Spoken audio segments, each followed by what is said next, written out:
Oil వేడెక్కే లోపల నేను ఫస్ట్గా ఉల్లిపాయ చాప్ చేసుకుంటాను. కొంచెం రఫ్ చాప్. మరి ఉల్లిపాయ చాప్ అయిపోయింది. ఇప్పుడు ఇందులో మన అల్లం సన్నగా తరిగింది, అలాగే వెల్లుల్లిపాయ కావాలంటే కూడా వేసుకోవచ్చు. నేను ఇప్పుడు ఇందులో ఈ ఉల్లిపాయ వేసేస్తున్నాను. ఇప్పుడు కొంచెం ఫ్లేమ్ పెంచేసేయండి. ఉల్లిపాయని మనం లైట్గా, ఎక్కువసేపు కాదు, 1 నిమిషం పాటు కొద్దిగా సాల్ట్ వేసేసుకొని ఉడకనిస్తే సరిపోతుంది.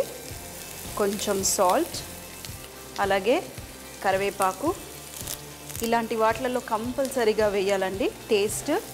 అలాగే పచ్చిమిరపకాయలు ఎక్కువగా కాదు, ఒక 2. వీటిని నేను లైట్గా ఇలా మధ్యలో కాట్ పెట్టేసి వేసేస్తాను. అల్లం వాసన వచ్చేస్తుంది ఇక్కడ ఆయిల్లో వేగుతున్నప్పుడు. ఇది కూడా ఒకసారి మిక్స్. ఇప్పుడు 1 నిమిషం పాటు మనం లైట్గా ఉడకనిద్దాం. అంత లోపల మనం బీరకాయని కూడా కట్ చేసుకుందాము. ఈ బీరకాయని చక్కగా పొట్టు తీసేసుకుని, ఇవి కూడా మరీ సన్నగా కాదు, కొంచెం పెద్ద ముక్కలుగా కట్ చేసుకుందాము. ఎందుకంటే మనం డ్రమ్ స్టిక్స్ కూడా వేస్తున్నాం కదా, కొంచెం పెద్ద సైజ్. అలాగే ఇక్కడ మన డ్రమ్ స్టిక్స్ని కూడా నేను ఇలా చిన్నగా దీని సైజ్ అంతనే కట్ చేసుకున్నాను. కొంచెం స్కిన్ తీసేసేయండి డ్రమ్ స్టిక్స్కి. ఇది కూడా కట్ చేసి పెట్టేశాను. ఇక్కడ అన్నీ రెడీ. ఇవి ఇప్పుడు మనం ఇందులో వేసేద్దాం, ఈ డ్రమ్ స్టిక్స్ అలాగే బీరకాయ. మరి ఇందులో కొద్దిగా పసుపు కూడా, కొంచెం, అలాగే మరి మన నానబెట్టుకున్న శనగపప్పు కూడా వేసేద్దాం. అన్నీ ఒకటేసారి చక్కగా ఉడికిపోతాయి, ఫాస్ట్గానే అయిపోతుంది. ఇప్పుడు ఇందులో నేను శనగపప్పు కూడా వేసేస్తాను వాటర్తో పాటు. మరొక 2 to 3 మినిట్స్ మనం స్లో ఫ్లేమ్లో మూత పెట్టేసి ఉడికిచ్చేద్దాం. ఆ తర్వాత ఉప్పు, కారము, మసాలాలు అన్నీ వేసేసుకొని మన పప్పు, అలాగే డ్రమ్ స్టిక్స్, బీరకాయ చక్కగా ఉడికేంత వరకు ఉడికించుకుంటే మన సింపుల్ అయిన ఇగురు రెడీ అయిపోతుంది. మరి ఒక 3 నిమిషాలు చక్కగా ఉడికిచ్చేసుకున్నాను. ఇప్పుడు మనం మూత తీసేసి మనం మసాలాలు అన్నీ వేసుకుందాము. ధనియాల పొడి మీకు తగినంత, అలాగే కొద్దిగా జీలకర్ర పొడి, కారం కూడా టేస్ట్కి తగినంత వేసేసుకోండి.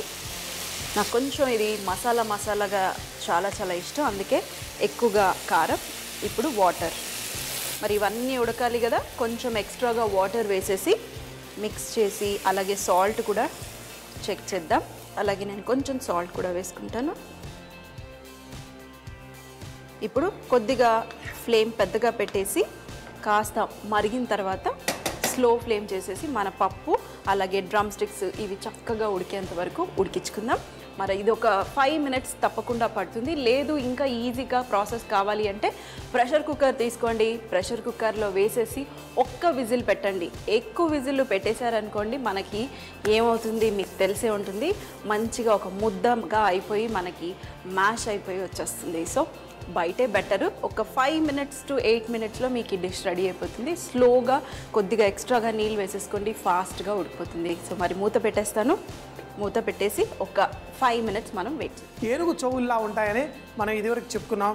మరి ఏనుగు కాళ్ళలా ఉండే ఒక మొక్క గురించి చెప్పుకుందాం. ఏం లేదండి, మన కందగడ్డ, యామ్, ఎలిఫెంట్ యామ్ అని కూడా అంటూ ఉంటారు. ఇంత పెద్దగా ఉంటాయి, మరి చిన్నవి కూడా వస్తూ ఉంటాయి.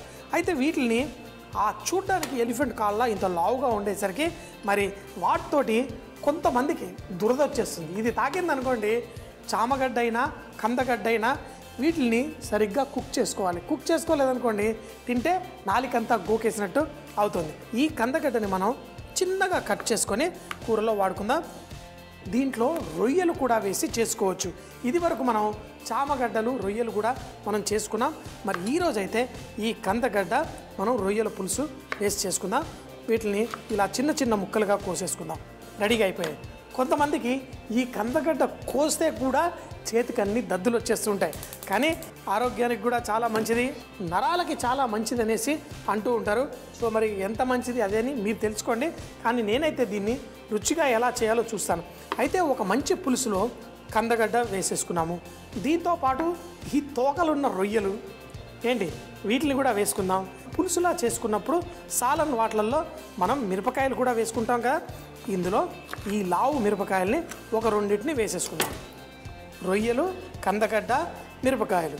ఈ మిరపకాయలు ఎటువంటి పులుసులో వేసినా మంచి టేస్ట్ వచ్చేస్తుంది. మూకుడు కూడా వేడెక్కింది. ఫార్చ్యూన్ రిఫైన్డ్ సన్ఫ్లవర్ ఆయిల్ వేసేసుకుందాం. హాయిగా రుచిగా పిండి వంటలైనా వేపుళ్ళైనా పౌష్టిక విలువల్ని కూడా కాపాడుతుంది. మరి ఏ వంటనైనా అద్భుతమైన అమోఘమైన రుచినిస్తుంది. వేసుకొని ఇప్పుడు నూనె బాగా వేడెక్కిన తర్వాత ఆవాలు అలాగే కరివేపాకు వేసి మనం వంట స్టార్ట్ చేసుకుందాం. మన పులుసు చేసుకోవడం కోసం ఉల్లిపాయలు కూడా సన్నగా కట్ చేసుకుందాం.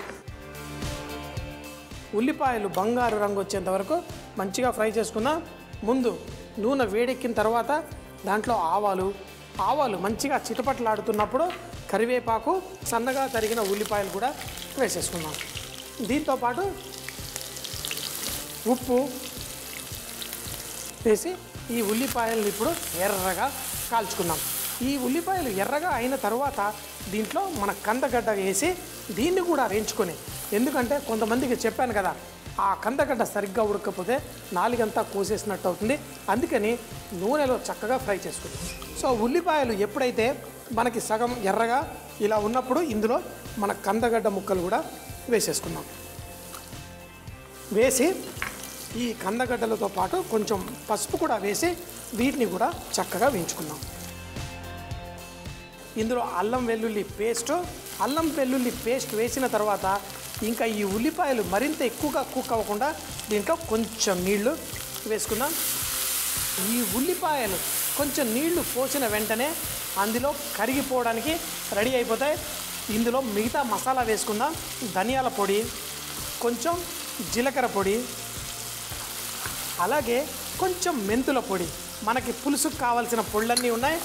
చివరిగా ఇందులో కారపొడి కూడా, స్వస్తిక్ స్పైసెస్ వాళ్ళ కారపొడి వేసాను. కొంచెం వాడినా వంటకు మంచి రుచినిచ్చేస్తుంది. చూడండి, మనకి ఇవన్నీ చక్కగా ఈ మసాలాలో రెడీ అయిపోయింది. ఇందులో పచ్చిమిరపకాయలు, ఏవైతే పెద్ద మిరపకాయలు ఉన్నాయో వాటిని కూడా ఇందులో వేసుకొని మనకి చింతపండు పులుసు పోసుకుందాం. అయితే చింతపండు పులుసు మరీ ఎక్కువగా వేసుకోకండి. కొంచెం మరీ పులుపు అయిపోయింది అనుకోండి, రొయ్యల కూర పాడైపోతుంది. మరి చింతపండు పులుసు కొంచెంగా వేసుకొని కావాలంటే మరింత కొంచెం తర్వాత వేసుకుందాం. ఈ మాత్రం వేసుకుంటే సరిపోతుంది. అయ్యో పులుసు ఉంది కదా అని మొత్తం పోసారనుకోండి, దాంట్లో టేస్ట్ బాగా ప్రాబ్లం అయిపోతుంది. ఇళ్లలో చాలాసార్లు మనం కొబ్బరి గసగసాల పొడి పెట్టుకుంటాం. ఆ కొబ్బరి గసగసాల పొడి కూడా ఇందులో వేసేసుకొని మంచి గ్రేవీ, ఆ చిక్కటి గ్రేవీ రెడీ అవ్వడానికి చక్కగా ఉపయోగపడుతుంది. మరి రొయ్యలు వేసే ముందు మాత్రం 2-3 సార్లు టేస్ట్ చెక్ చేసుకోవాలి. మూత పెట్టేసి ఇప్పుడు ఆ పచ్చిమిరపకాయలు కుక్ అవ్వాలి, ఆ మసాలా అంతా పర్ఫెక్ట్ అవ్వాలి, టేస్ట్ చెక్ చేయాలి. అప్పుడే మన ఖరీదైన రొయ్యలు వేసి దాన్ని మరింత టేస్టీగా తయారు చేసుకుందాం. మరి అంతా రెడీ అవ్వగానే మన కొత్తిమీర, మన రొయ్యలు రెడీ చేసేసుకుందాం. తోకలు ఉన్న రొయ్యలు మళ్ళీ లాస్ట్లో మరోసారి పులుసు రుచి చూడాలి. దీంతోపాటు ఈ రొయ్యల్ని వేసి, అయితే రొయ్యలు వేసిన వెంటనే దాంట్లో నుంచి కూడా కొంచెం తేమ వస్తుంది.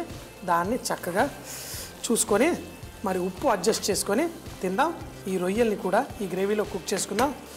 మరి కొంచెం చిక్కబడ్డది, మరి కొంచెం నీళ్లు పోసి కుక్ చేసుకుంటే సరిపోతుంది. ఉప్పు మాత్రం లాస్ట్లో మరోసారి చెక్ చేసుకోవాలి. ఇప్పుడు కూడా ఒక్కసారి